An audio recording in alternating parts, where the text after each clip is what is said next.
Bonjour la famille, bienvenue sur Stories with Madesi.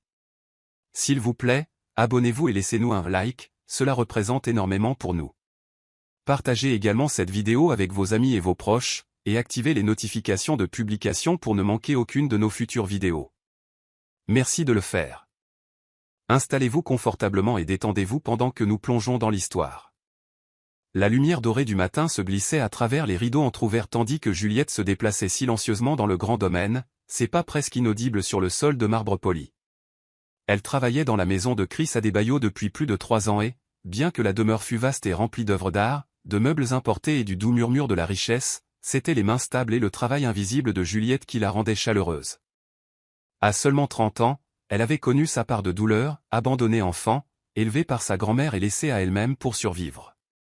Mais dans cette maison, bien que simple domestique, elle avait trouvé un rythme, un but. Elle préparait le petit déjeuner exactement comme Monsieur Chris l'aimait, omelette au poivron coupé en dés, toast légèrement beurré et thé vert avec une tranche de citron. Elle plaçait les couverts juste comme il faut, gonflait la serviette et disposait le vase de fleurs au coin de la table. Tout devait être parfait. Alors qu'elle posait le dernier objet, elle entendit ses pas descendre l'escalier, ferme, délibéré, toujours en contrôle.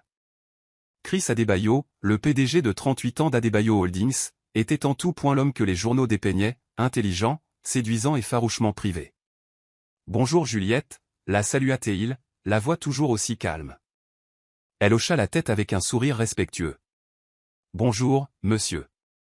Votre thé est encore chaud. » Il eut un léger hochement de tête, mais contrairement aux autres matins où il bavardait de l'actualité ou de ses prochaines réunions, il s'assit avec un air distrait.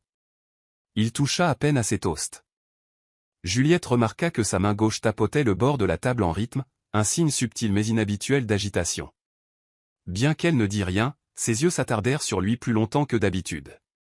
Quelque chose n'allait pas, mais elle resta invisible, comme toujours, se retirant dans la cuisine avec le poids croissant de l'inquiétude lui serrant la poitrine. Le soleil était déjà haut lorsque Chris repoussa sa chaise et se leva. Juliette, pliant discrètement des serviettes à proximité, remarqua le léger tremblement de sa main alors qu'il attrapait son blazer. C'est l'appel téléphonique qui changea tout. Il était arrivé quelques instants plus tôt. Ligne privée. Une voix que Juliette n'entendit pas, mais que Chris, de toute évidence, n'attendait pas. Son expression, habituellement illisible, vacilla une seconde. Ses sourcils se froncèrent profondément, ses yeux se plissant de cette manière particulière que l'on a lorsqu'on est à la fois confus et alarmé. Il ne prononça que quelques mots, « J'arrive », mais la platitude de sa voix glaça l'air plus que n'importe quel éclat n'aurait pu le faire. Il mit fin à l'appel et glissa le téléphone dans sa poche, sans croiser le regard de Juliette. « Quelque chose ne va pas, monsieur ?» demanda-t-elle prudemment. Sa voix était douce mais ferme. Il hésita avant de secouer la tête avec un sourire forcé. « Rien qui ne puisse être géré », répondit-il, mais même elle pouvait déceler le mensonge. Juliette se retourna pour regagner la cuisine, mais son cœur avait commencé à s'emballer. Elle était dans cette maison depuis assez longtemps pour remarquer les petits changements d'atmosphère, lorsque l'air devenait cassant de tension. C'était un de ces matins. Chris était distrait, oui, mais il y avait plus. Il y avait de la peur dans la façon dont il expira en ajustant ses boutons de manchette, quelque chose d'urgent dans la rapidité avec laquelle il s'éloigna de la table. Il entra dans son bureau et n'en ressortit que près de 15 minutes plus tard.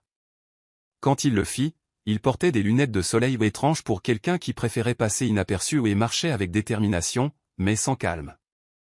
Juliette le suivit à distance alors qu'il se dirigeait vers la porte. Il s'arrêta un instant sur le seuil et regarda par-dessus son épaule, comme s'il avait oublié quelque chose, ou quelqu'un. « Juliette » dit-il soudainement. Elle s'avança. « Oui, monsieur. » Il ouvrit la bouche, fit une pause, puis secoua la tête. « Verrouillez après moi », dit-il à la place, et il partit sans un mot de plus. Juliette resta près de la porte, la main sur la poignée, le regardant s'éloigner avec une lourdeur qu'elle ne pouvait nommer. L'air était inhabituellement calme, comme si la maison retenait son souffle. Juliette resta près de la porte longtemps après que Chris eut disparu dans le couloir, une étrange douleur lui serrant la poitrine. Son instinct, aiguisé par des années à se déplacer en silence et à observer attentivement, hurlait que quelque chose n'allait pas. Elle attrapa son foulard et, dans un geste rare, le suivit dehors. Le soleil du matin était aveuglant sur l'allée blanchie à la chaux. Chris était déjà à mi-chemin de sa voiture quand elle enfreignit sa propre règle et l'appela, non pas comme une domestique, mais comme une femme désespérée qu'un homme n'aille pas au-devant de quelque chose d'irréversible. « Monsieur, s'il vous plaît, attendez, dit-elle, la voix tremblante mais suffisamment forte pour le faire s'arrêter. Il se tourna lentement, les mains toujours sur la portière de la voiture, et pencha la tête, confus. « Juliette » demanda-t-il en haussant les sourcils. Elle s'approcha, tordant ses mains devant elle, incertaine de ce qu'elle lui demandait même d'arrêter. « Je ne sais pas pourquoi, mais j'ai le sentiment que vous ne devriez pas y aller aujourd'hui, dit-elle. Annulez la réunion, juste pour aujourd'hui. S'il vous plaît. » Il la dévisagea, un sourire perplexe se formant lentement. Est-ce l'intuition qui parle, ou le marque de café, la taquina-t-il légèrement, essayant clairement de dissiper la tension. Mais Juliette ne rit pas. Ses yeux étaient grands ouverts, sincères et remplis d'émotion. Cela le déstabilisa. Il fit un pas en avant, baissant la voix. « Vous avez toujours été silencieuse, Juliette. Vous ne m'arrêtez pas à moins que ce ne soit important. Que savez-vous » Elle secoua la tête. « Je ne sais rien. Je le sens, c'est tout. Je sens que quelque chose ne va pas. » Pendant un long moment, leurs regards se croisèrent, le sien suppliant, le sien inquisiteur. Mais Chris avait passé sa vie entière à ne pas faire confiance à la peur. « Je dois y aller, dit-il finalement, presque en s'excusant. Tout ira bien, je vous le promets. » Juliette voulut crier, l'attraper, lui barrer le chemin. Mais au lieu de cela, elle le regarda ouvrir la portière de la voiture et s'y glisser. Le son de la portière qui se fermait semblait définitif. Comme la fin d'une phrase qu'elle n'avait pas fini d'écrire. Elle recula, tremblante, le cœur battant à tout rompre tandis que le moteur vrombissait. Et pourtant, ses jambes restèrent rivées au sol, comme si son corps savait quelque chose que sa voix ne pouvait dire. L'explosion déchira le silence avec une force qui secoua les murs du domaine, comme un tremblement de terre. Juliette venait à peine de rentrer dans le salon lorsque l'explosion résonna dans les couloirs de marbre. Un rugissement violent et contre nature qui fit trembler le sol sous ses pieds. Elle lâcha le plateau de thé qu'elle tenait. La porcelaine vola en éclats, le verre se dispersa, mais elle ne le remarqua pas. Ses oreilles bourdonnaient, sa vision se brouillait. Puis la réalisation la frappa comme un éclair. Chris. Le mot s'échappa à peine de ses lèvres avant qu'elle ne se précipite dehors, pieds nus. Son foulard s'envola derrière elle. Elle courut vers les portes d'entrée, poussée par la panique, l'adrénaline et la terreur primale de la perte. Là où la voiture avait été garée, les flammes faisaient rage. Des morceaux de métal jonchaient l'allée comme une zone de guerre. La fumée s'élevait dans le ciel en épaisse colonne sombre. Et là, juste au-delà de l'épave tordue, gisait un corps, immobile, inerte. Juliette poussa un cri étranglé. Un garde de sécurité passa en courant à côté d'elle, criant pour une ambulance, mais tout ce que Juliette put faire fut de s'effondrer à côté de la silhouette brisée. Chris était à peine conscient, son costume carbonisé, son visage coupé et ensanglanté, mais vivant. Sa poitrine se soulevait en respiration douloureuse. « Il est vivant » cria-t-elle d'une voix rauque. « Appelez quelqu'un, il est vivant. » Ses mains tremblantes planaient au-dessus de son corps, effrayées de le toucher, effrayées de lui faire plus de mal. Les paupières de Chris papillonnèrent et il grimaça. « Juliette » murmura-t-il. « Je n'étais pas encore monté dans la voiture. » Ses larmes coulaient maintenant librement, traçant des sillons dans la suie sur son visage. « Ne parlez pas, restez avec moi, s'il vous plaît, restez. » Les ambulanciers arrivèrent en quelques minutes, l'écartant alors qu'ils le chargeaient sur un brancard. Juliette resta là, figée, les genoux écorchés et les paumes ensanglantées, tandis que les gyrophares rouges brouillaient sa vision. L'homme qui venait de balayer son avertissement d'un revers de main, qui avait souri et était allé au-devant du destin, venait d'échapper à la mort de justesse. Elle ne comprenait ni le comment ni le pourquoi. Mais à cet instant, tout ce qu'elle savait, c'était ceci, son monde venait de changer à jamais, et le feu brûlait toujours derrière elle. La salle d'attente de l'hôpital était un brouillard d'odeurs antiseptiques, de bruits de pas étouffés et de codes murmurés à l'interphone. Juliette était assise sur le banc en plastique froid, les mains serrées sur ses genoux. Les bords de sa robe étaient tachés de suie et de saleté du lieu de l'explosion. Ses lèvres bougeaient en une prière silencieuse. Ses pensées étaient une tempête de culpabilité, de peur et de désespoir. Chaque fois que les portes des urgences s'ouvraient, elle sursautait. Juliette appela enfin doucement une infirmière, posant une main douce sur son épaule. Il est en chirurgie. Brûlure au 2e degré, côte cassée. Quelques saignements internes, mais il est stable. Juliette laissa échapper un souffle qu'elle ne savait pas avoir retenu. Ses genoux fléchirent et elle tomba dans les bras de l'infirmière en murmurant « Merci. Merci, mon Dieu. » Mais le calme fut de courte durée. Moins de 10 minutes plus tard, des talons résonnèrent sur le sol carrelé, annonçant l'arrivée de Tracy. Tracy entra dans la pièce comme un ouragan habillé de deuil. Son maquillage était impeccable, sa robe noire moulant ses courbes. Des lunettes de soleil cachaient ses yeux. Elle laissa tomber son sac de créateur à côté de Juliette sans même lui jeter un regard. « Où est-il » lança-t-elle. Juliette se leva, la voix calme mais ferme. « Il est en chirurgie. Il a survécu. » Tracy retira lentement ses lunettes de soleil, révélant des yeux qui brillaient, non de tristesse, mais de calcul. « Bien sûr qu'il a survécu, » dit-elle avec un étrange sourire. Chris retombe toujours sur ses pieds. Les deux femmes restèrent là, à des mondes l'une de l'autre, pourtant liées par le même homme étendu, inconscient, derrière des portes closes. « Vous étiez là quand c'est arrivé » demanda Tracy, plus comme une accusation que par inquiétude.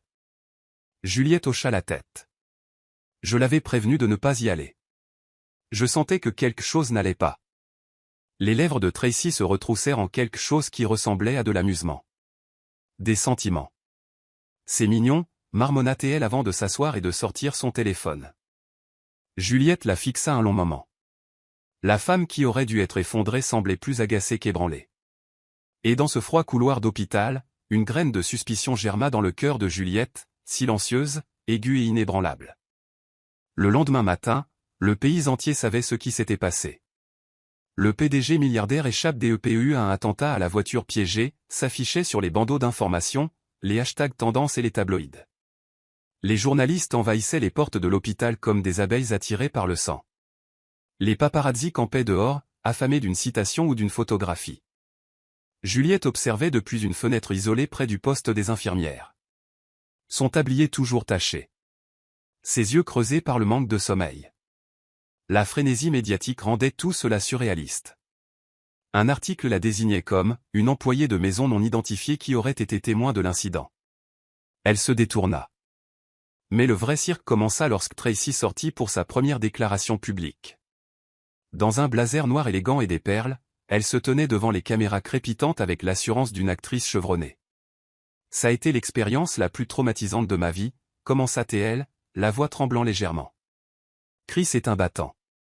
Nous croyons qu'il nous reviendra plus fort. » Juliette se tenait dans le couloir, la regardant parler sur une télévision fixée au mur, les bras croisés, le cœur se serrant à chaque mot. Mais Juliette remarqua quelque chose que les autres ne virent pas. Alors que Tracy essuyait une larme répétée du coin de l'œil, elle plongea la main dans son sac et vérifia subtilement son téléphone à 2 reprises. Son pouce plana et elle sourit légèrement, comme pour confirmer un message. Juliette se pencha en avant, plissant les yeux. Le monde voyait une fiancée éplorée. Juliette voyait une femme qui comptait les points. Plus tard dans la soirée, lorsque les journalistes tentèrent de demander à Tracy qui pourrait en vouloir à Chris, elle esquiva avec charme. « C'est un homme puissant », dit-elle légèrement. « Le pouvoir attire toujours les ennemis. » Juliette eut la nausée. Elle savait que Chris n'était pas parfait, mais il était profondément réservé. Il ne faisait confiance qu'à un cercle restreint. Et maintenant, il était trop brisé pour parler, tandis que la femme à ses côtés contrôlait l'histoire. Seule dans la chapelle de l'hôpital cette nuit-là, Juliette s'agenouilla devant l'autel en murmurant « Mon Dieu, si vous êtes toujours avec nous, aidez-moi à le garder en sécurité. Ne les laissez pas prendre tout ce qu'il a construit. S'il vous plaît, pas lui. » Ces mots se dissolurent dans la lumière vacillante des bougies alors que les ombres derrière elles s'épaississaient. La chambre d'hôpital était silencieuse. Le bip régulier des machines était le seul son, hormis le frottement occasionnel des chaussures d'une infirmière. Chris était étendu, calé contre les oreillers, des bandages couvrant son bras gauche et des parties de son torse. Son visage était pâle, les ecchymoses vives sur sa peau. Juliette se tenait sur le pas de la porte, incertaine d'entrer. Il semblait différent, blessé non seulement dans son corps, mais aussi dans son âme. Ézéchiel, son meilleur ami et conseiller juridique, se tenait à son chevet, passant en revue des mises à jour juridiques à voix basse. Chris fit un faible signe à Juliette d'entrer. « Fermez la porte, dit-il, la voix rauque. Elle obéit en silence, les mains tremblant légèrement. « Je ne devrais pas être en vie, murmura-t-il. La bombe n'était pas destinée à faire peur. Elle était destinée à m'achever. » Juliette s'avança, les yeux pleins de larmes. « Mais vous êtes là. Vous respirez encore. Cela doit signifier quelque chose. » Chris tourna la tête vers Ézéchiel. « C'est exactement pourquoi je veux disparaître. » Juliette cligna des yeux. « Que voulez-vous dire ?» Ézéchiel expira. « Il veut simuler sa mort. Faire croire au monde que l'explosion a réussi. » Chris leva les yeux vers elle. « Quiconque a essayé de me tuer est proche, trop proche. Et si je reste en vie publiquement, ils essaieront à nouveau. Mais si je disparais, ils se sentiront suffisamment en sécurité pour agir. » Le souffle de Juliette se coupa. « Votre entreprise, votre personnel, votre famille. Ils me pleureront, dit sombrement Chris. Et j'observerai depuis l'ombre. Seuls vous deux serez au courant. » Le silence s'installa entre eux. Puis Juliette parla doucement. « Vous avez sauvé mon emploi quand d'autres disaient que je n'étais pas assez éduqué. Si simuler votre mort est le moyen de vous protéger maintenant, je le ferai. » Le regard de Chris se verrouilla au sien, quelque chose d'indicible passant entre eux. « Vous avez toujours été plus que ce que le monde voit, murmura-t-il. » Juliette sourit faiblement. « Vous aussi, monsieur. » Cette nuit-là, Juliette sortit de l'hôpital avec Ézéchiel. Alors que les caméras crépitaient et que les journalistes criaient des questions, elle portait du noir et gardait les yeux au sol. À l'intérieur, l'homme qu'il pleurait écrivait déjà sa seconde vie, une respiration à la fois. Le cercueil descendit dans la terre sous un ciel gris et le poids d'un lourd silence. Juliette se tenait à l'arrière de l'assemblée, son foulard noir serré autour de sa tête, ses yeux distants mais secs. Elle avait déjà pleuré en privé. Il était maintenant temps d'agir. Chaque mouvement, chaque soupir devait être délibéré, en deuil, mais pas brisé. Autour d'elle, les invités sanglotaient, certains sincèrement dévastés, d'autres clairement là pour le statut. Tracy, toujours dans son rôle de fiancée éplorée, se tenait au premier rang, à côté du cercueil, tamponnant ses yeux avec un mouchoir en soie, s'imprégnant du moment comme si c'était sa dernière performance. Le regard de Juliette ne la quitta pas. Elle ne voyait pas une femme brisée par l'amour. Elle voyait une femme mesurant l'instant, calculant la sympathie, scellant sa place dans la mémoire publique. De retour au manoir, l'atmosphère avait changé. L'absence de Chris était comme un trou noir au centre de chaque pièce. Le personnel se déplaçait prudemment, ne sachant comment continuer. Juliette, désormais officiellement désignée comme intendante dans les instructions de Chris avant sa fausse mort, gardait un carnet dans son tablier et se comportait avec une autorité tranquille.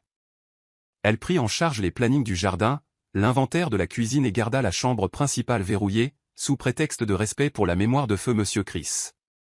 Ce que le personnel ne savait pas, c'est que cette pièce contenait un disque dur caché, rempli de documents confidentiels et de notes vocales de Chris, auxquelles seule Juliette avait été instruite d'accéder. Chaque soir, elle écoutait ces mises à jour depuis un téléphone prépayé transmis par Ézéchiel. Tracy agit rapidement, disait une note. Elle pousse déjà le conseil d'administration pour accéder à mes actions. Elle n'est même pas subtile. Juliette répondait chaque nuit par de brèves mises à jour écrites. Le secret était suffocant, mais elle l'endurait comme une armure. Il n'y avait plus d'émotion, seulement un but. Elle portait le deuil comme un manteau, mais en dessous, Juliette était devenue quelque chose que personne n'attendait, une gardienne silencieuse. Le domaine ne résonnait plus des pas de Chris ou des bourdonnements familiers derrière des portes closes. À la place, il pulsait au rythme des talons et du parfum de Tracy.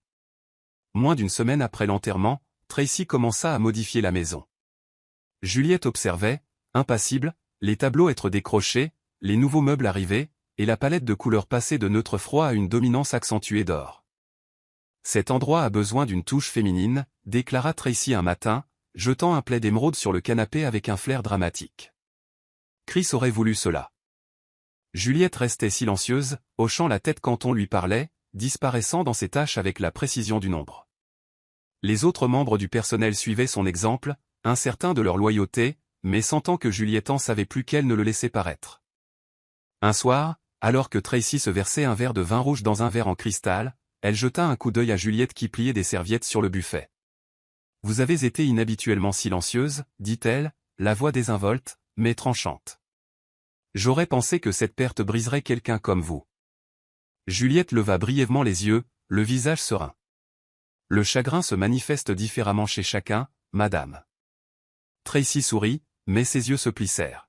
« Pourtant, vous étiez sa préférée, n'est-ce pas? » La petite chose silencieuse, toujours à rôder. Juliette soutint son regard un instant de trop. « Je servais Monsieur Chris avec respect, » répondit-elle, avant de baisser la tête. Cette nuit-là, alors que la maison dormait, Juliette se glissa dans le bureau.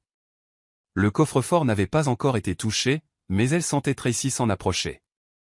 Juliette plaça un discret traceur sous le bureau, connecté au téléphone prépayé. Il capturerait chaque mouvement futur. Puis elle ouvrit le tiroir pour récupérer les registres de la maison, seulement pour constater que le double des clés avait disparu. Son estomac se noua. Tracy avait déjà fait son premier pas. La guerre avait commencé. Juliette travaillait rapidement sous la faible lumière de la lampe du couloir, les genoux pressés contre le sol moquetté. Elle installa soigneusement une micro-caméra sous le rebord du bureau de Chris, son objectif de la taille d'une épingle. Ses doigts ne tremblaient pas. Elle avait fait ses recherches. Elle n'avait aucune formation formelle, mais la survie avait toujours été son meilleur professeur. Quelques jours plus tôt, elle avait récupéré le grand livre caché de Chris derrière la bibliothèque. Il décrivait des accords commerciaux, des accords signés par le conseil d'administration et, plus important encore, l'emplacement d'un tiroir dont il n'avait jamais parlé à Tracy. Ce tiroir, maintenant étrangement entrouvert, était censé être verrouillé indéfiniment. Le souffle de Juliette se coupa. Quelqu'un avait copié sa clé. Quelqu'un était déjà à l'intérieur du centre névralgique de son empire. Plus tard dans la nuit, lorsque Tracy partit pour un rendez-vous au spa, Juliette entra dans sa chambre. C'était audacieux, risqué, mais nécessaire. La pièce sentait les agrumes et le musc. Juliette se déplaça rapidement, ouvrant le tiroir latéral à côté du lit. Là, sous une pile de magazines de mode, elle le trouva. Un double en argent de la clé du bureau de Chris et une clé USB enveloppée dans un mouchoir en papier. Elle la fixa une longue seconde, puis empocha les deux et retourna dans le couloir, remettant chaque objet qu'elle avait touché à sa place. Dans le bureau, elle ouvrit la clé USB à l'aide de l'ordinateur portable prépayé qu'Ézéchiel lui avait donné. Des dizaines de documents numérisés se chargèrent. Actions, vote du conseil, contrat ou des papiers que Tracy n'avait aucun droit légal de détenir. Juliette se renversa en arrière, le souffle court. Chris avait eu raison. Tracy était déjà en train de consolider son pouvoir avant même que les cendres ne soient refroidies. Elle cliqua sur l'application de la caméra du téléphone prépayé, désormais liée à l'appareil dans le bureau. « Voyons jusqu'où elle ira », murmura-t-elle. Et pour la première fois, elle s'autorisa une lueur d'émotion, une rage vêtue de silence. Le lendemain matin, Juliette s'enferma dans le débarras sous prétexte de faire l'inventaire et ouvrit à nouveau l'application de la caméra. Les images de la nuit dernière se chargèrent, image par image. Son cœur battait la chamade alors qu'elle regardait Tracy entrer dans le bureau à minuit, pieds nus, enveloppée dans un peignoir de soie. L'image était granuleuse, mais suffisamment claire pour la montrer se dirigeant directement vers le tiroir. Le même tiroir que Chris avait toujours gardé verrouillé. Elle l'ouvrit avec aisance. Ses mouvements n'étaient pas hésitants. Elle avait déjà fait cela. Tracy retira un dossier, en feuilleta le contenu et plaça une mince enveloppe Kraft dans son sac à main. Puis elle lissa son peignoir, jeta un coup d'œil désinvolte autour d'elle et sortit.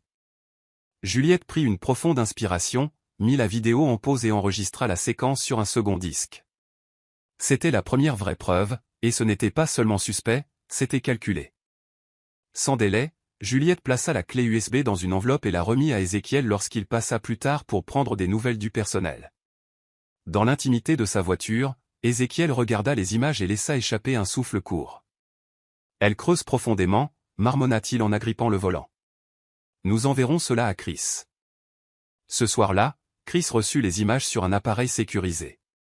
Depuis sa cachette, il regarda chaque image en silence. « Elle n'a même pas hésité », dit-il froidement en se frottant la tempe. Elle accélère son plan. Dans sa lettre suivante, Juliette écrivit « Elle ne frappe même plus avant d'entrer dans votre espace maintenant. Elle agit comme si elle était née pour le rôle qu'elle a volé. La réponse de Chris, livrée par Ézéchiel le lendemain matin, fut brève, observez-la. N'interférez pas encore. Quand elle croira avoir gagné, c'est là qu'elle commettra une erreur. Juliette hocha la tête pour elle-même après avoir lu les mots. Elle le sentait aussi, quelque chose de plus sombre se préparait.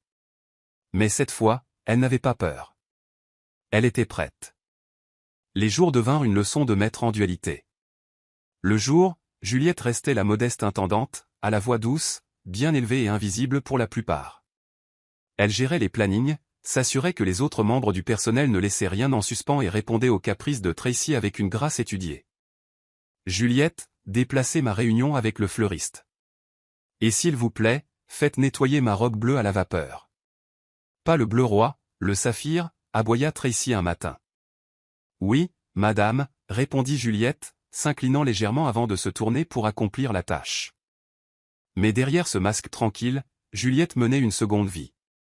Chaque nuit, elle écrivait des lettres détaillées à Chris, des mises à jour sur les visiteurs, les documents que Tracy déplaçait et les comptes auxquels elle semblait accéder.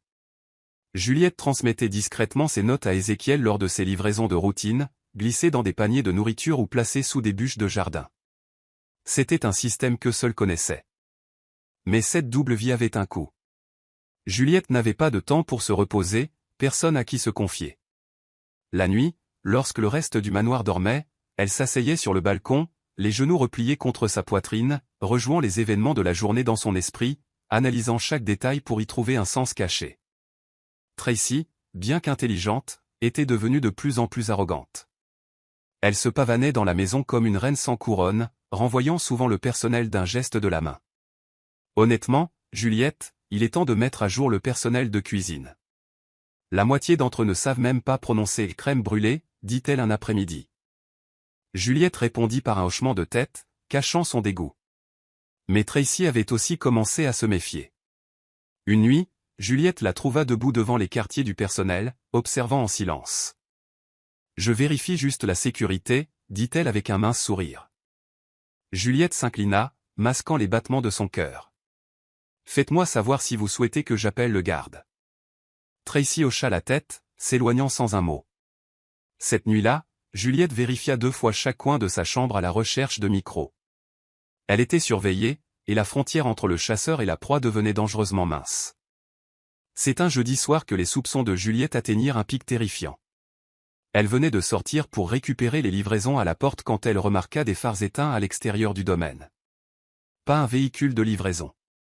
Une berline sombre, à l'arrêt près des buissons près de la porte latérale. Juliette s'attarda derrière les arbustes, son tablier rentré dans sa taille, téléphone à la main. Les minutes passèrent. Puis, Tracy émergea de la porte d'entrée, ses talons claquant rapidement sur le béton. Elle se dirigea vers la berline, la tête couverte d'un foulard. La vitre passager se baissa. Un homme en costume noir ajusté se pencha. Juliette ne put distinguer son visage, mais la familiarité entre eux était indéniable. « Tu es en retard, dit-il, la voix tranchante et basse. Tu m'as dit que les papiers seraient entre mes mains il y a 2 nuits. Tracy ricana, sortant une enveloppe de son sac à main. J'ai dû retarder. Les yeux de la domestique sont trop vifs. Elle remarque tout. Les mains de Juliette devinrent froides. La conversation fut brève, animée. L'homme pointa une fois vers le domaine, émettant clairement un avertissement avant de démarrer en trombe. Tracy se retourna rapidement, ignorant que Juliette venait d'enregistrer une partie de l'échange.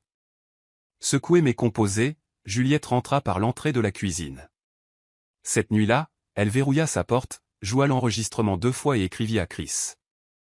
Un homme est venu ce soir. Il a mentionné des documents. M'a appelé est trop vive. Vous aviez raison. Elle ne travaille pas seule. La réponse de Chris revint, écrite de la main d'Ézéchiel, le lendemain matin, décrivez-le. Ne les approchez plus seuls. Restez en sécurité. J'ai besoin de vous vivante plus que jamais. Juliette serra la note contre sa poitrine, le cœur battant. Elle ne savait pas à quel genre d'homme Tracy avait affaire, mais elle savait une chose. Il ne s'agissait plus d'amour ou de pouvoir. C'était une question de survie. La tempête arriva aux premières heures du matin, vent, tonnerre et une averse qui détrempa le terrain du domaine avant le lever du soleil. Juliette profita du chaos pour se glisser dans la chambre de Tracy pendant qu'elle dormait encore dans le salon spa à l'étage, où elle était allée après son rendez-vous nocturne. Juliette se déplaça rapidement, ses pieds nus silencieux sur le carrelage. Elle alla directement au tiroir de la coiffeuse, où elle avait vu Tracy cacher son téléphone la nuit précédente. Il était toujours là. Rapidement, elle l'alluma, prit des photos des messages et les transféra à un numéro crypté fourni par Ézéchiel. Un fil de discussion se démarqua, phase 2, confort. Sécuriser les comptes. Dernière étape d'ici 10 jours. L'estomac de Juliette se tordit. Confort n'était pas juste une autre cadre. Elle était la partenaire commerciale la plus proche de Chris, son allié de longue date. Quoi que signifie cette dernière étape, ce n'était pas bon. Elle remit le téléphone en place juste au moment où le tonnerre craquait à la fenêtre. Quelques secondes plus tard, des pas résonnèrent dans les escaliers. Juliette se glissa derrière le paravent et retint son souffle. Tracy entra dans la pièce, marmonnant dans son oreillette. Non, idiot. Elle ne se doute pas de grand-chose. Je l'ai déjà géré. Elle a trop peur pour m'affronter. Une pause, puis un rire. Assure-toi juste que Confort signe les documents demain. Dis-lui que Chris l'aurait approuvé. Le cœur de Juliette battait si fort qu'il faillit la trahir. Après plusieurs minutes, Tracy quitta à nouveau la pièce. Juliette attendit que le silence s'installe avant de sortir en rampant et de partir par le passage de service. Dans la buanderie, elle s'appuya contre la porte, le souffle court. Elle savait maintenant qu'il ne s'agissait pas seulement de trahison. Tracy jouait un jeu sur le long terme. Et Chris n'était pas la seule cible. La liste s'allongeait, et Juliette ne doutait pas que son nom y serait finalement ajouté. Juliette ne perdit pas de temps pour alerter Ézéchiel. À midi, Confort avait été averti discrètement et sans tous les détails, juste assez pour retarder la signature de quoi que ce soit. Juliette, quant à elle, retourna au domaine en prétendant que rien n'avait changé. Mais cet après-midi-là, elle remarqua Tracy faisant les 100 pas dans le salon, la voix tranchante au téléphone. « Comment ça, elle a reporté ?»« Cette femme fait toujours ce qu'on lui dit, » lança Tracy, claquant son verre de vin sur la table en verre. Juliette passa avec un plateau de thé et s'arrêta juste assez longtemps pour être remarquée. Tracy tourna lentement son regard vers elle. « Juliette » appela-t-elle. « Oui, madame » répondit Juliette, feignant le calme. « Pourquoi ne prenez-vous pas demain de congé? Vous avez été si attentive ces derniers temps. » Juliette sourit poliment. « Je préférerais rester, madame. La maison semble vide sans ma routine. » Les lèvres de Tracy se retroussèrent. « Quelle loyauté » murmura-t-elle, ses yeux scrutant Juliette comme une arme. Mais la loyauté était désormais une question de vie ou de mort. Ce soir-là, Juliette retourna dans ses quartiers et trouva ses tiroirs légèrement entr'ouverts et quelques lettres déplacées. Rien ne manquait, mais le message était clair. Elle était surveillée. Elle envoya immédiatement un SMS à Ézéchiel, ils ont commencé à fouiner. Je pense qu'elle soupçonne que je suis plus qu'une employée. Plus tard dans la nuit, Chris répondit directement par un message vocal pour la première fois depuis sa fausse mort. Juliette, s'il vous arrive quelque chose, je ne me le pardonnerai pas, restez discrète. Vous n'êtes plus seulement mes yeux maintenant. Vous êtes tout ce qu'il me reste. Entendre sa voix brisa quelque chose en elle, mais elle repoussa ses émotions. Ce n'était pas le moment de pleurer. Elle enregistra une réponse en chuchotant, « Je ne reculerai pas, monsieur. Mais si je disparais, vous saurez qui m'a prise. » Lorsqu'elle termina l'enregistrement, ses yeux s'attardèrent sur son reflet dans la fenêtre. La fille qui la regardait n'était plus seulement une domestique. C'était une gardienne de secret, et les murs autour d'elle se refermaient rapidement. Chris sortit du SUV de location, vêtu d'un jean, d'un sweat à capuche et de lunettes. Sa barbe naissante sur la mâchoire et le léger boitement dû à ses côtes en guérison aidaient à vendre l'image d'un homme ordinaire, loin du PDG raffiné qui faisait autrefois la couverture des magazines. Avec Ézéchiel à ses côtés, imposant comme son cousin, il entra au siège d'Adebayo Holdings sous l'identité de Monsieur Uzo, un consultant en technologie. Il avait fallu des semaines de planification et de faux papiers, mais cela fonctionnait. Il avait désormais accès au bâtiment sans se faire remarquer, observant en silence. À l'intérieur de la salle de réunion exécutive, il s'assit avec l'équipe informatique, observant silencieusement les graphiques sur le mur et écoutant le bourdonnement dans les couloirs. Ce qui le frappa le plus, Ce n'était pas seulement l'efficacité avec laquelle Tracy avait endossé son rôle, mais la rapidité avec laquelle les gens avaient accepté sa version de l'histoire.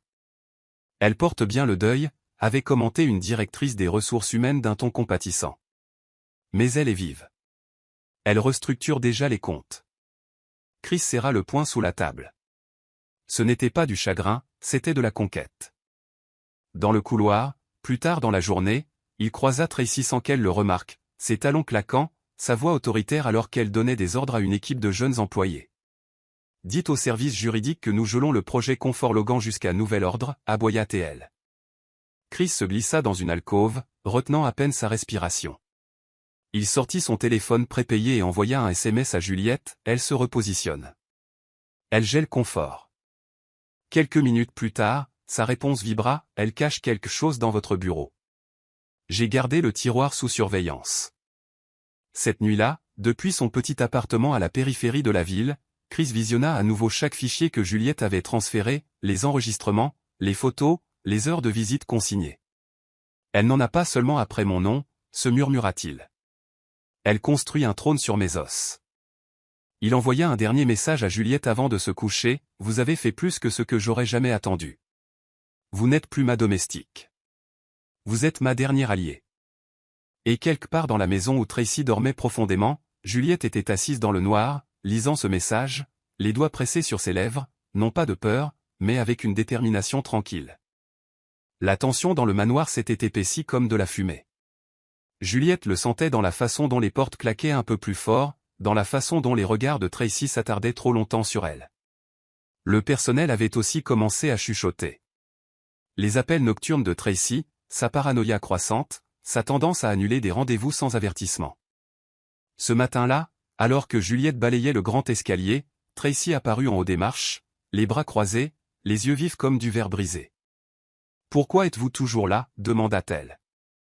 Juliette se redressa. « Madame ? Vous m'avez entendu.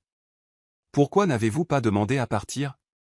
Tous les autres passent à autre chose, même ses propres parents. » Juliette descendit d'une marche, le balai toujours à la main. « Parce que j'ai été engagée pour servir cette maison. Et tant que ce contrat ne change pas, je reste là où est ma place. » Tracy eut un rire creux. La loyauté, hein ? Où est-ce la culpabilité ? Ou êtes-vous simplement trop curieuse pour partir ? Juliette garda une posture ferme. Je ne prétends pas comprendre le chagrin comme vous, madame. Je fais juste mon travail. Pendant une seconde, quelque chose vacilla dans les yeux de Tracy, de la reconnaissance, peut-être même une menace. Eh bien, considérez ceci comme un avertissement formel, dit-elle en descendant quelques marches. Si je vous surprends à fouiner là où vous ne devriez pas être, vous ne serez pas renvoyé, vous serez exposé. J'y veillerai personnellement. Juliette soutint son regard fixement. Compris. Ce soir-là, Juliette ne fit aucun rapport. Elle n'en avait pas besoin. La confrontation parlait d'elle-même. Tracy était en train de s'effondrer. Son besoin de contrôle se transformait en agression, et l'agression menait toujours aux erreurs. Juliette retourna dans sa chambre, verrouilla la porte et vérifia à nouveau le flux de la caméra du bureau. Le tiroir était toujours intact, mais l'odeur du danger flottait désormais dans chaque couloir. Elle s'assit à son bureau, ouvrit son carnet et écrivit « Elle m'a confronté aujourd'hui. Elle surveille, mais elle craque aussi. Quoi que vous prépariez, monsieur, faites-le vite. » La maison était tombée dans un faux silence à minuit. Juliette venait de retirer ses chaussures et de s'allonger lorsqu'elle entendit des pas feutrés devant sa chambre. Pas les pas prudents d'une domestique, ni les pas lourds des gardes, mais plus légers, délibérés, prudents. Elle se redressa, le cœur battant. Une ombre bloqua la fente de lumière du couloir sous sa porte. Puis on frappa doucement. Juliette. La voix de Tracy, basse et ferme. Juliette se leva et ouvrit la porte à moitié. « Oui, madame ?» Tracy n'attendit pas d'invitation. Elle poussa la porte et entra. « Je pense que vous et moi devons parler, » dit-elle, regardant le petit bureau dans le coin. « Vous passez beaucoup de temps seul ces jours-ci. Vous écrivez un journal intime, ou quelque chose de plus dangereux. » Juliette se plaça calmement devant le bureau. « Ce ne sont que des pensées, madame, rien de plus. » Tracy fit le tour de la pièce comme un faucon encerclant sa proie. J'ai été gentil avec vous, Juliette. Je vous ai gardé, Chris vous a embauché par pitié. Mais je ne me laisserai pas duper, pas par une domestique qui regarde trop longtemps et écoute trop attentivement. Le visage de Juliette resta calme, mais sa voix se raffermit. Vous pensez qu'observer en silence est dangereux. C'est peut-être ce qui l'a maintenu en vie. Cela toucha un point sensible. Les yeux de Tracy s'assombrirent. Sans avertissement, elle leva la main et gifla violemment Juliette. Le son claqua dans le silence. Juliette ne bougea pas. Elle resta debout, le souffle court, les larmes lui piquant les yeux, mais pas de douleur. Elle regarda Tracy droit dans les yeux. « Faites-le encore », murmura-t-elle. « Et je jure que la partie de moi que vous sous-estimez se réveillera. » La poitrine de Tracy se soulevait et s'abaissait rapidement. Elle recula, lissant sa blouse. « Surveillez-vous, Juliette. » Elle se retourna et sortit en trombe. Juliette ferma lentement la porte et s'appuya contre elle, la joue brûlante, les yeux écarquillés d'une émotion non versée. Mais de l'autre côté de la pièce, la petite caméra nichée sous la lampe avait tout filmé.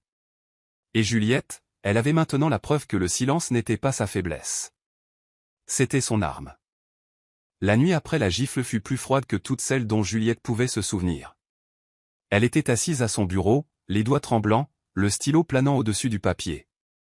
Sa joue était encore sensible, mais ce n'était pas ce qui faisait mal. C'était le poids de tout ce qu'elle n'avait pas dit. L'épuisement, le désir, la façon dont la voix de Chris résonnait dans ses pensées chaque fois que le silence devenait trop bruyant. La lettre de ce soir n'était pas un simple compte-rendu. C'était autre chose. Elle commença lentement. « Monsieur, je suis fatigué. Pas d'espionner ou de planifier, mais de tout garder à l'intérieur. Je ne sais pas ce que je suis pour vous, juste une domestique ou peut-être une amie, mais vous me manquez. Plus que je ne m'y attendais. » Ces mots coulaient comme un barrage qui cède. Vos salutations matinales me manquent. Votre voix calme dans le bureau me manque. Cette maison est une cage maintenant. Et la seule raison pour laquelle je respire encore, c'est que quelque part là-bas, vous respirez aussi. Elle fit une pause, puis fit quelque chose qu'elle n'avait jamais fait. Au bas de la page, elle dessina un petit cœur à côté de son nom. Juliette. Mais après l'avoir fixé pendant des minutes, elle déchira la lettre en deux. Puis encore, et encore. Elle brûla les morceaux dans l'évier de la cuisine avant l'aube. Quand Ézéchiel vint plus tard ce matin-là, elle lui tendit simplement le rapport neutre habituel. Pas d'émotion, pas de cœur, juste des faits. Quelque chose d'autre à ajouter, demanda-t-il, sentant la tension dans ses épaules. Elle secoua la tête. Pas aujourd'hui. Cette nuit-là, Chris était assis dans son petit appartement, écoutant l'extrait audio qu'elle avait enregistré plus tôt, les faibles bruits de pas, la confrontation, la gifle. Mais il n'entendit pas la lettre qui ne lui était jamais parvenue. Il n'entendit pas la partie où elle disait qu'il lui manquait. Il se contenta de regarder par la fenêtre en murmurant « Vous en faites trop pour un homme qui vous a donné trop peu ». Et de l'autre côté de la ville, dans sa chambre sombre, Juliette répondit quelque chose à personne « Je referai tout de la même manière ». L'air du soir scintillait de bulles de champagne et de rires superficiels. Tracy avait transformé le jardin du domaine en un espace de réception grandiose. Des guirlandes lumineuses tendues entre les haies, des orchidées blanches s'enroulant autour des piliers de marbre, et un orchestre jouant du jazz doux près de la fontaine. Elle portait une robe écarlate moulante qui lui collait à la peau. L'encolure était audacieuse, le sourire sur son visage, étudié. Juliette se tenait à l'arrière-plan, près de la table des boissons, vêtue de noir, sa présence ignorée, mais ses yeux alertes. La fête avait un but, et tout le monde le savait. Mais l'annonce tomba comme une bombe silencieuse. Tracy tapa sur son verre et éleva la voix juste assez.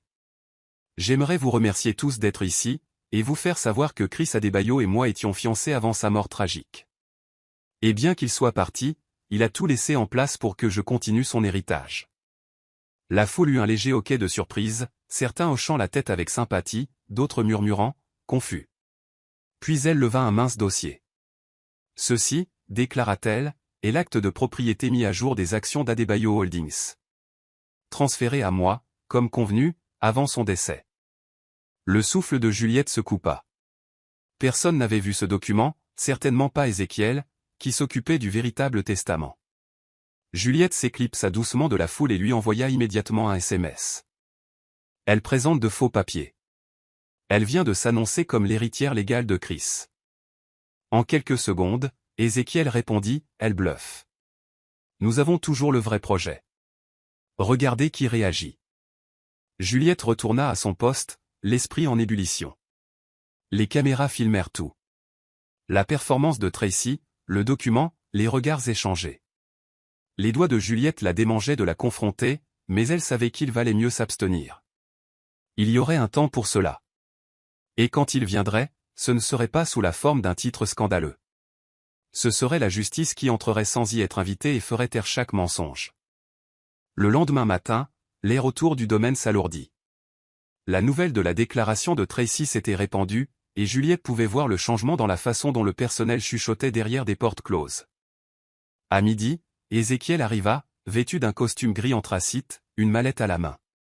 L'avocat de Tracy a demandé une réunion, dit-il à Juliette en entrant dans la maison. Il est temps de faire bouger la scène. Dans le grand hall, le salon avait été transformé en un espace juridique informel. Tracy arriva en retard, habillée modestement maintenant, projetant à nouveau la grâce et le deuil. « Vous êtes juste ici pour valider ce que j'ai déjà dit », lança-t-elle en rejetant ses cheveux en arrière. « Chris était à moi et son entreprise est à moi aussi. » Ézéchiel ne s'y a pas. Au lieu de cela, il posa une enveloppe scellée sur la table. « En fait, dit-il, ceci est le dernier projet de testament non signé de Chris. Il m'a été envoyé par email quelques jours seulement avant l'incident. » Le sourire de Tracy vacilla. « Non signé ? Alors il ne vaut rien. » Pas tout à fait, répliqua Ézéchiel en sortant le papier. Il a une authentification vocale. Chris avait l'habitude d'enregistrer des notes audio avec chaque mise à jour juridique. Nous avons un fichier journal daté et vérifié. Voulez-vous l'entendre ? Il appuya sur Play. La voix de Chris remplit la pièce, calme et claire. Juliette Okafor doit conserver l'accès complet à ma résidence privée et être reconnue comme mon témoin le plus digne de confiance. Ézéchiel détiendra tous les documents jusqu'à ce que de nouvelles instructions soient données. Il y eut un silence. Le visage de Tracy pâlit, ses lèvres s'entr'ouvrirent, mais aucun mot ne sortit. Juliette, se tenant silencieusement sur le côté, baissa les yeux. Elle n'avait pas su qu'elle était mentionnée. C'était comme une validation, pure, inattendue et imméritée. Je demande à voir ce fichier moi-même, balbutia Tracy. Et vous le verrez, dit doucement Ézéchiel. Au tribunal. Il se leva. Pour l'instant, je vous déconseille de détruire ou de présenter d'autres documents jusqu'à ce qu'une authentification appropriée soit terminée. Juliette le suivit dehors, le cœur battant. Pour la première fois, le vent avait tourné, et Tracy le savait aussi. Cette nuit-là, Juliette se retrouva dans le jardin, loin des lumières et des voix. La lune jetait des ombres argentées sur la pelouse, et le vent bruissait dans les arbres comme des murmures trop vieux pour être traduits.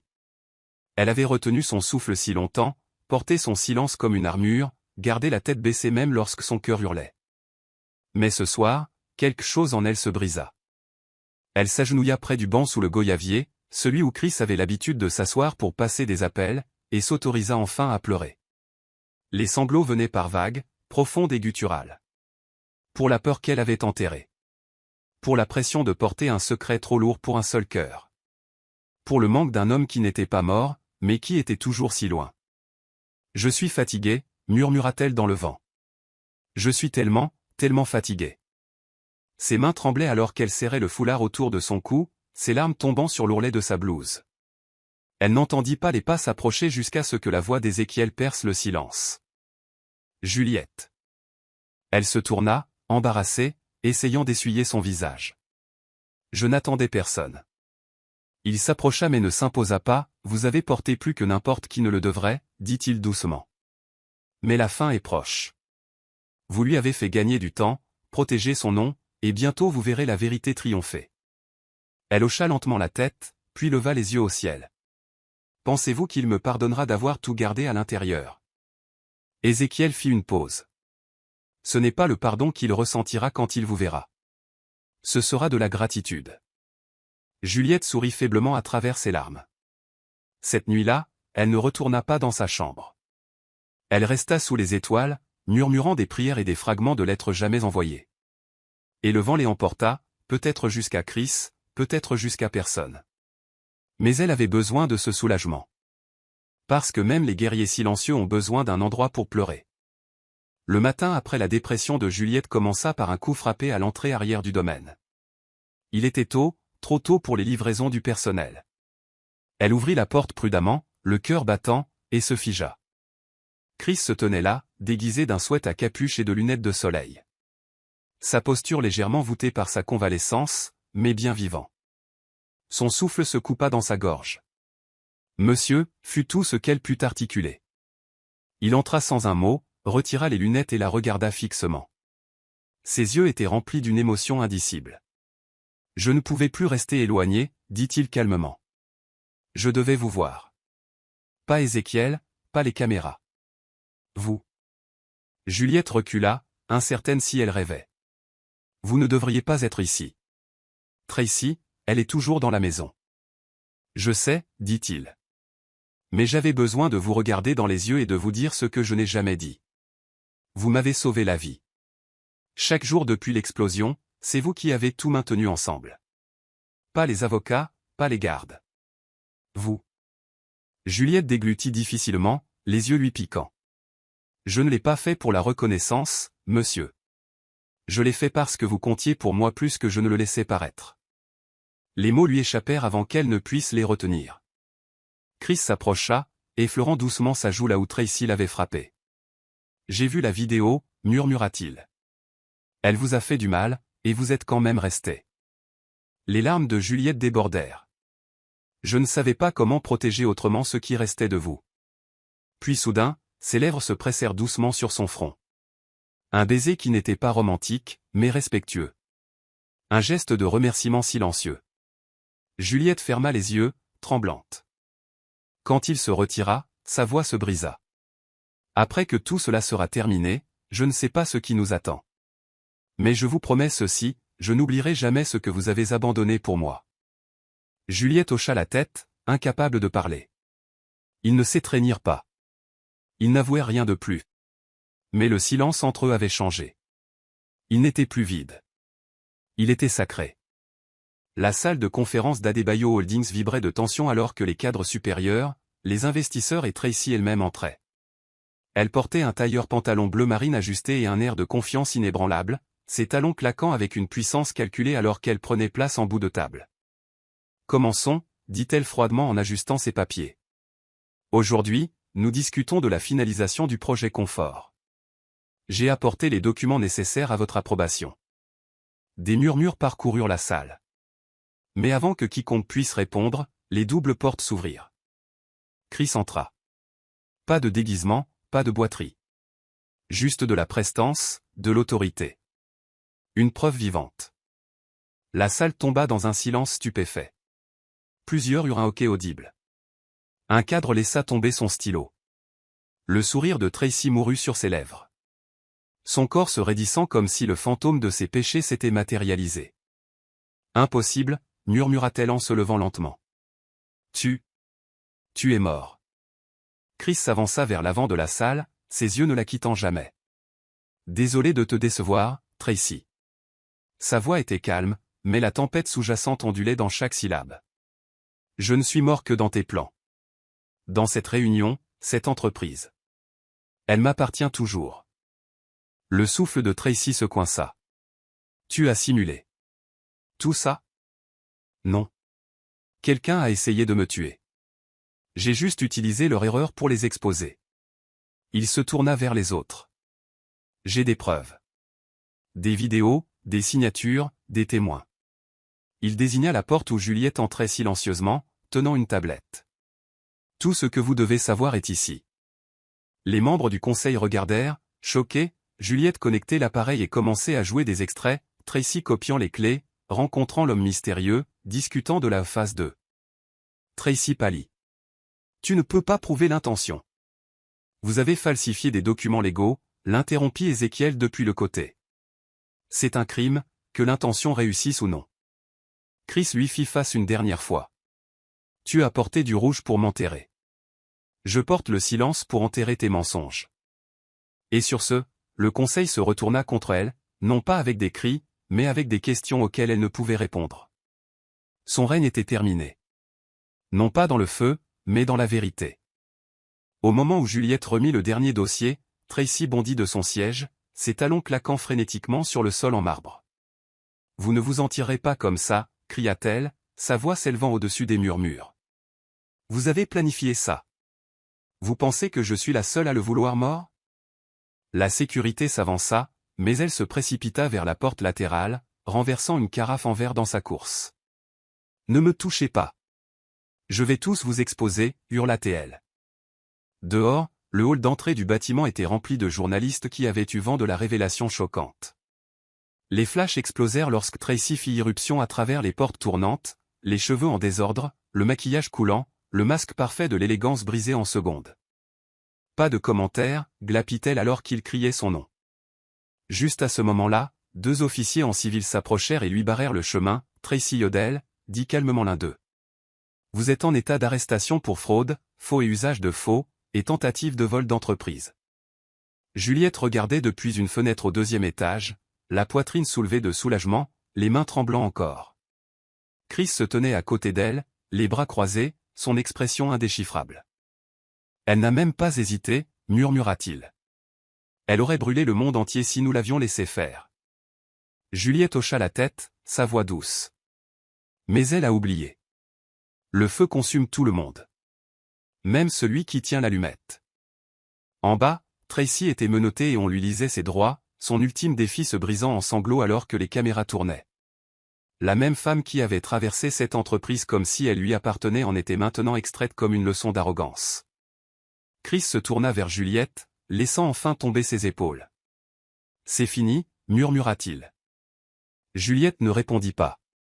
Au lieu de cela, elle posa doucement sa main sur la sienne pour la première fois. « Pas encore », dit-elle. « Cela ne fait que commencer. » Et à cet instant, avec la vérité mise à nu et la tempête passant, ils savaient tous les deux que quelque chose de plus profond avait survécu avec eux, la dignité, la loyauté et une forme d'amour silencieux qui n'avait pas besoin d'être dit pour être su. Les couloirs du domaine semblaient étrangement calmes après coup. Le bruit du règne de Tracy s'était tu, laissant derrière lui une quiétude qui n'était pas vide. Elle était purificatrice.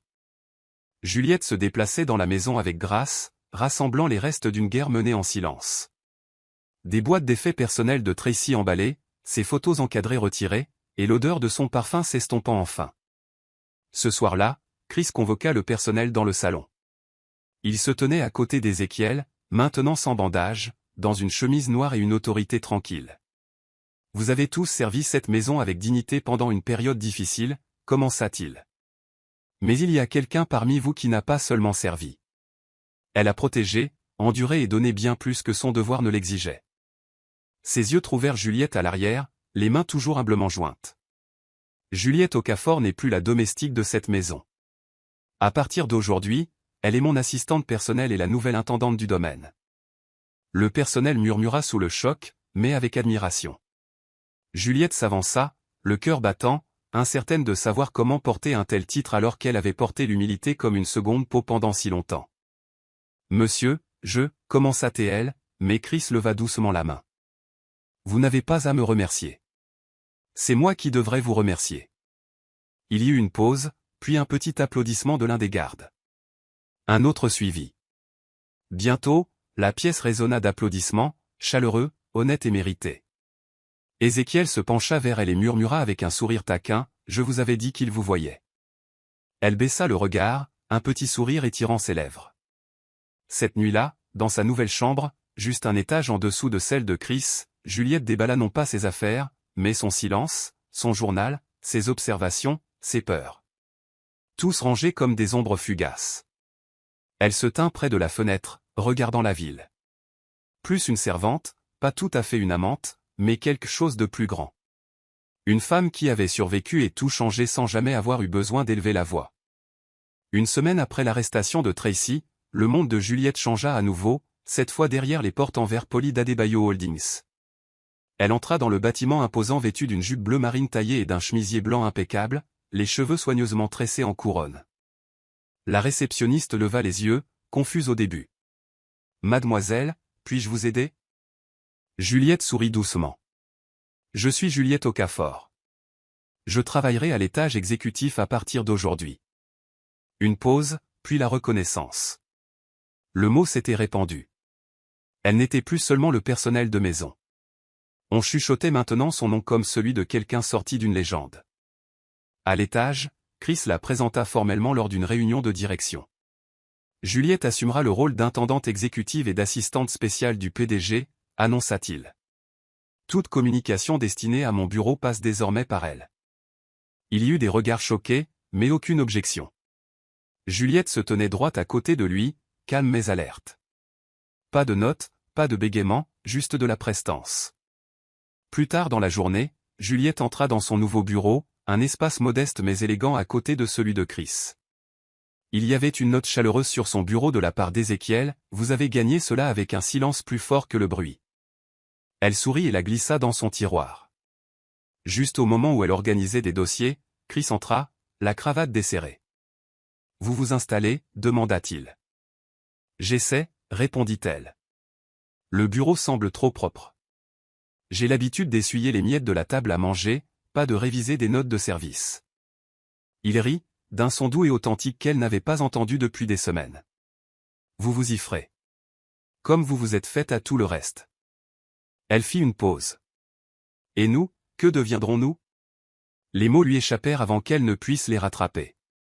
Chris la regarda, les yeux indéchiffrables. « Découvrons-le un jour à la fois. » Il se tourna pour partir, mais pas avant de jeter un coup d'œil par-dessus son épaule. « Juliette ? » « Oui, monsieur. Votre place est ici. N'en doutez plus jamais. » La porte se referma derrière lui, mais son cœur resta grand ouvert. La pluie tapotait doucement contre les fenêtres de la cuisine, un son doux et rythmé qui remplissait l'air calme. C'était la fin de soirée, et le manoir était principalement sombre, à l'exception de la lueur dorée des lumières de la cuisine. Juliette retroussa les manches de sa blouse en pagne alors qu'elle coupait des bananes plantant un mur. Elle se déplaçait avec grâce, fredonnant sous sa respiration. Derrière elle, Chris entra silencieusement, pieds nus, en t-shirt blanc et pantalon de détente gris. « Ça sent la paix, ici » murmura-t-il. Elle se tourna, surprise, mais sourit. « Juste le dîner. J'avais besoin de chaleur. » Il s'appuya contre le comptoir. « Ça vous dérange si je vous aide ?» Juliette gloussa. « Vous savez cuisiner ?» « Non, » dit-il en attrapant une tomate. « Mais je suis prêt à apprendre. » Pendant l'heure qui suivit, ils se déplacèrent comme des danseurs, se passant des épices, goûtant les sauces, s'effleurant les doigts par accident et faisant semblant de ne pas remarquer. Alors que la nourriture mijotait, Chris s'appuya sur l'îlot central, l'observant. « Je pensais que la survie signifiait des murs et la solitude, » dit-il doucement. « Mais peut-être qu'on la trouve dans les choses simples. Comme une cuisine, le son d'un rire, et quelqu'un qui écoute. » Juliette leva les yeux, son expression s'adoucissant. « Écouter est plus facile quand on tient à la personne. » Il hocha la tête. « Je tiens à vous plus que vous ne le pensez. » Pendant un long moment, ils ne parlèrent pas. Puis il tendit la main et écarta doucement une mèche de cheveux de sa joue. « Juliette ? » « Oui, monsieur. Nous ne sommes plus dans une salle de conférence maintenant. Vous pouvez m'appeler Chris. » Elle sourit. « D'accord, Chris. » Ils ne s'embrassèrent pas. Ils n'avouaient rien. Mais alors qu'ils dressaient leur repas et s'asseyaient l'un en face de l'autre à la table en bois de la cuisine, la tension se fondit en quelque chose de plus profond, une joie tranquille. Il n'y avait pas de titre à cet instant, pas de traumatisme, pas de passé. Juste deux âmes qui avaient traversé le feu et s'étaient retrouvées, d'une manière ou d'une autre, côte à côte dans la plus douce des lumières. Le manoir était devenu plus calme ces dernières semaines. Non pas d'absence, mais de paix. Le chapitre Tracy étant clos et la stabilité revenant à Adebayo Holdings, la vie reprit un rythme doux. Juliette se levait tôt chaque matin, lisant désormais des rapports d'activité avant le petit déjeuner au lieu de le préparer. Elle et Chris travaillaient côte à côte en harmonie, ne dépassant jamais les limites, mais n'oubliant jamais qu'ils avaient failli mourir l'un pour l'autre. Un après-midi tranquille, Juliette était assise dans son bureau, fixant une feuille de papier à en-tête vierge. Depuis des semaines, elle lui avait écrit des dizaines de lettres dans sa tête. Des confessions qu'elle n'avait jamais dites à voix haute. Aujourd'hui, elle essaya à nouveau.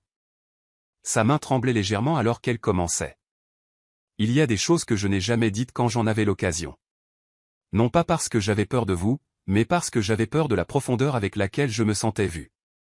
Elle fit une pause, soupira et continua. Vous n'avez jamais été seulement mon employeur. Vous étiez la tempête qui m'a réveillé. La raison pour laquelle je suis resté immobile quand d'autres ont fui. J'aurais pu vous aimer bruyamment, mais j'ai choisi de rester silencieuse, juste pour rester proche. Quand elle eut terminé, elle signa son nom, scella l'enveloppe et la glissa dans le tiroir. Elle ne la remettrait jamais. Cette nuit-là, alors que Chris quittait son bureau, il s'arrêta à la porte de Juliette, s'attarda, puis se détourna. Dans son bureau, il fixa la vieille photo de Juliette arrosant le jardin des années auparavant. Il y avait une douceur dans ses yeux qui n'avait pas changé. « Vous n'avez jamais rien demandé » murmura-t-il dans la pièce vide. « Et c'est pourquoi j'aurais pu tout vous donner. » Mais aucun mot ne fut échangé le lendemain. Pas de confession, pas de déclaration finale. Ils choisirent le silence. Non pas parce que l'amour n'était pas là, mais parce que l'amour dans sa forme la plus pure n'a pas toujours besoin d'être dit pour être compris. Des années passèrent. Pas beaucoup, mais assez pour que le temps laisse ses empreintes de manière subtile. Plus de rides de rire autour des yeux de Juliette, un calme plus constant dans la voix de Chris. Le manoir était maintenant géré comme un royaume tranquille. Le nom de Juliette était gravé dans les registres de direction de l'entreprise, non pas comme un gage de loyauté, mais comme une femme qui avait gagné sa place par la sagesse, et non par la guerre. Elle passait souvent ses matinées sur la terrasse du jardin, une tablette à la main et un café à côté d'elle. Chris la rejoignait parfois, discutant de contrats, examinant des rapports ou partageant des articles qui la faisaient sourire. Pourtant, il ne parlait jamais du passé. Ni de l'explosion, ni de Tracy, ni des nuits passées à cacher leurs sentiments sous le silence. Certaines histoires, ils le comprenaient tous les deux, étaient trop sacrées pour être racontées. Un jeudi matin doré, Juliette apporta à Chris son café habituel, 2 sucres, pas de crème. Il était dans le bureau, lisant une proposition imprimée, les sourcils légèrement froncés. Elle posa la tasse doucement à côté de lui. « Votre préféré » dit-elle.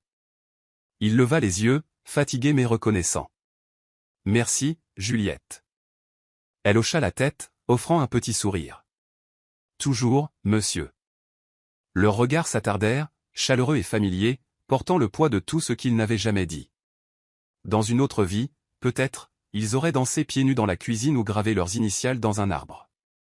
Mais dans cette vie, ils avaient choisi quelque chose de plus silencieux, un partenariat sans possession, un amour sans étiquette. Alors que Juliette sortait sous le soleil du matin, une douce brise souleva l'ourlet de sa jupe. Elle regarda en arrière une fois, puis avança avec une confiance tranquille. Chris sirota son café, les yeux toujours fixés sur la porte qu'elle avait fermée. Et quelque part dans l'espace entre eux, indicible et éternel, l'amour demeurait.